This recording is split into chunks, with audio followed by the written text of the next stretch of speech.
ثانیہ کربلا انسانی طریقہ ایک دل خراش واقعہ کہ جس میں پیغمبر صلی اللہ علیہ وآلہ وسلم کے پیروکار اپنے ہی نبی کے نوازے کو بے دردی سے شہید کر کے ان کا سر اقدس نیزے پہ سجا دیتے ہیں۔ 11 محرم کو عمر ابن سعد اپنے ساتھیوں کو دفنا دیتا ہے جو کہ اہل بیت کے ہاتھوں قتل ہوئے تھے، اور سید زادوں اور اصحاب کے 72 جس مبارک بے گور و کفن چھوڑ دیے جاتے ہیں۔ جدید لشکر امام علی مقام اور ان کے 72 ساتھیوں کے سر مبارک آپس میں بانٹ لیتے ہیں اور اہل بیت کی شہزادیوں کو قیدی بنا کر یہ قافلہ عمر بن سعد اور شمر لعین کی نگرانی میں کوفہ کی جانب سفر شروع کر دیتا ہے۔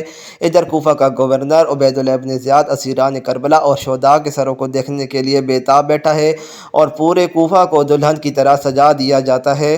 اسیران کربلا کے قافلے کے حالات یہ ہیں کہ شہداء کے سر نیزوں پر ہیں اور رسول اللہ صلی اللہ علیہ وآلہ وسلم کی شہزادیوں کو بغیر کجاوے کے اونٹوں پر سوار کیا گیا، جبکہ امام علی مقام کے لخت جگر شہزادہ امام زین العابدین کے ہاتھ بندھے ہوئے ہیں اور ان کو پیدل سفر پر مجبور کیا جا رہا ہے۔ اللہ اکبر! حضرت زین العابدین بیماری سے نڈھال ہیں اور تھوڑے سے سفر میں تھک جاتے ہیں اور جگہ جگہ رک کر سانس لیتے ہیں، لیکن شمر ملعون کوڑا مارتا ہے اور چلتے رہنے کا حکم صادر کرتا ہے۔ ادھر دوسری طرف جہاں کربلا میں لاشیں بکھرے پڑے ہیں، 13 محرم کو وہاں قبیلہ بنو اسد کی عورتیں درائے فرات سے پانی بھرنے آتی ہیں تو لاشیں دیکھ کر ان کی چیخیں نکل جاتی ہیں، اپنے مردوں کو بلا کر لاتی ہیں اور تمام جسد مبارک کو ایک گھوڑے پر سوار شخص کی ہدایت کے مطابق دفنا دیا جاتا ہے۔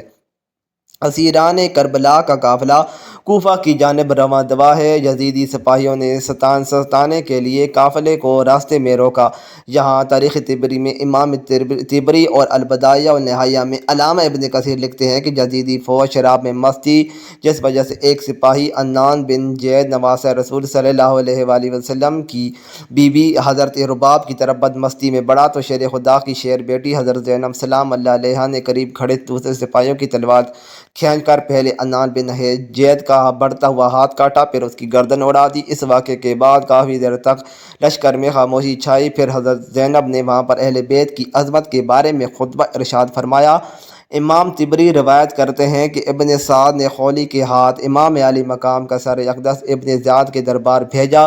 خولی جب کوفہ پہنچا تو وہاں رات کا وقت تھا، اس لیے وہ سر مبارک کو اپنے گھر لے گیا اور ایک برتن میں ڈھانپ دیا۔ سر مبارک کو دیکھ کر اس کی بیوی سخت ناراض ہوئی کہ تم نے یہ کیا ظلم کر دیا ہے۔ وہ بیان کرتی ہے کہ خدا کی قسم، میں نے دیکھا کہ ایک نور برابر آسمان سے اس برتن تک ستون کی مانند چمک رہا ہے، اور میں نے سفید پرندے دیکھے جو کہ پردن کے گرد منڈلا رہے تھے۔ چنانچہ 12 محرم کو اسیران کربلا اور نواسہ رسول صلی اللہ علیہ وآلہ وسلم کے سر مبارک کو ابن زیاد کے دربار میں پیش کیا گیا۔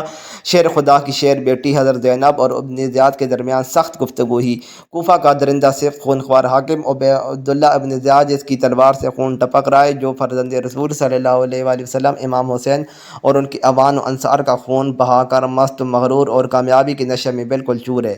اس کے مقابلے میں حضرت امام زین العابدین ایسا بے باک اور سخت لب و لہجہ اختیار کرتے ہیں کہ ابن زیاد آپ کے قتل کا حکم جاری کر دیتا ہے۔ چنانچہ اگر جناب سلام اللہ علیہ ڈھال کے مانند آپ کے سامنے آ کر یہ نہ کہتی کہ میں اپنے جیتے جی ایسا ہرگز نہ دوں گی، اور ایک عورت کے قتل کا مسئلہ درپیش نہ آتا، نیز یہ کہ قیدی کے طور پر دربار شام میں حاضر کرنا مقصود نہ ہوتا، تو عجب نہیں ابن زیاد امام زین العابدین کے پاک خون سے بھی اپنے ہاتھ رنگین کر لیتا۔ ابن زیاد نے شہداء کے سروں اور کربلا کے قیدی قافلے کو شمر لعین اور طارق کی قیادت میں یزید کے دربار شام کی طرف روانہ کر دیا۔ شیخ خوارزمی اور ابن الاسم لکھتے ہیں جب قافلہ کوفہ سے شام کی طرف روانہ ہوا تو اہل بیت سے ایسے ہی سلوک کیا گیا جس طرح جنگ میں جیتے ہوئے قیدیوں سے کیا جاتا ہے۔ اللہ اکبر! اندازہ کیجئے دوستو کیسے بدبخت ہو گئے ان شہروں کے لوگ جہاں سے قافلہ گزرا، لیکن وہ صرف تماشائی بنے رہے۔ امام زین العابدین سے منسوب روایات میں ابن زیاد شمر و طارق کا قیدیوں سے برتاؤ منقول ہوا ہے۔ حضرت امام حسین کے شہزادے کو ایک لاغر و نحیف اونٹ پر اس حال میں سوار کیا گیا کہ امام حسین کا سر نیزے پر، قیدی عورتیں ان کے پیچھے اور نیزے برادران کے اطراف موجود تھے۔ اگر امام کی آنکھ سے آنسو جاری ہوتا تو وہ ان کے سر پر نیزے مارتے، جہاں تک کہ اسی حالت میں وہ شام میں داخل ہوئے۔ شام کے حل میں مقام مشہد النقطہ کے گرجا گھر کے قریب یہ قافلہ رکا تو جب راہب نے دیکھا کہ قافلے کے ساتھ ایک شہید کا سر موجود ہے جس میں سے تازہ خون بہہ رہا ہے، تو اس نے قافلے سے پوچھا کہ آپ کون لوگ ہیں، اور یہ سر مبارک کس کا ہے؟ یزیدی فوج نے کہا یہ فوج یزید کی ہے اور یہ سر حسین ابن علی کا ہے۔ راہب کہنے لگا سیدھی طرح کہو کہ یہ سر تمہارے نبی کے نواسے کا ہے۔ یہ جواب سن کر سب خاموش ہو گئے۔ جب راہب نے دیکھا کہ یہ کسی معمولی انسان کا سر نہیں ہے تو اس نے شمر اور طارق، بہیش، قیمتی تحائف اور سونے کے سکے دے کر کہا آج رات یہاں ہی رک جاؤ، اور سونے کے سکے دے کر کہا آج رات یہاں ہی رک جاؤ اور ایک رات کے لیے یہ سر مجھے دے دو۔ لالچی سپاہی فوراً تیار ہو گئے۔ راہب ساری رات سر مبارک کی کرامات دیکھتا رہا اور صبح کلمہ پڑھ کر مسلمان ہو گیا۔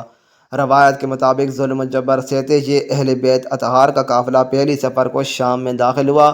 یزید کے حکم کے بعد اسیران کربلا کو جامع مسجد کے چبوترے پر بٹھایا گیا۔ یزید کے حکم کے مطابق محل کو سجایا گیا اور تمام بزرگان شام کو محل میں مدعو کیا گیا۔ پھر حکم ہوا کہ اب اسیران کربلا کو حاضر کیا جائے۔ امام حسین کا سر مبارک ایک تشت میں پیش کیا گیا اور کھانے کی میز پر رکھ دیا گیا۔ یزید اپنے اصحاب کے ساتھ شطرنج کھیلنے میں لگا اور جیسی بازی جیتا جام نوش کرتا اور باقی بچوں کا جام تشت پر گرا دیتا۔ دربار میں موجود مروان بن حکم کے بھائی یحییٰ بن حکم اور صحابی رسول صلی اللہ علیہ وآلہ وسلم ابو برزہ اسلمہ نے جب یزیدیوں کی ان حرکتوں پر اعتراض کیا تو یزید نے ان دونوں کو ذلیل و خوار کر کے اپنے دربار سے نکال دیا۔ اس طرح شام میں چاہے وہ یزید کا دربار ہو یا مسجد میں لوگوں کا بے پناہ ہجوم بڑی ہی واضح الفاظ میں دشمن کی سازشوں سے پردہ اٹھا کر حقائق کا برملا اظہار کرتے ہوئے رہتے ہیں۔ چنانچہ حضرت زین العابدین کے ان تمام خطبوں اور تقریروں میں اہل بیت کی حقانیت اور موجودہ حکومت کے جرائم اور ظلم و زیادتی کا پردہ چاک کرتے ہوئے نہایت ہی تلخ اور درد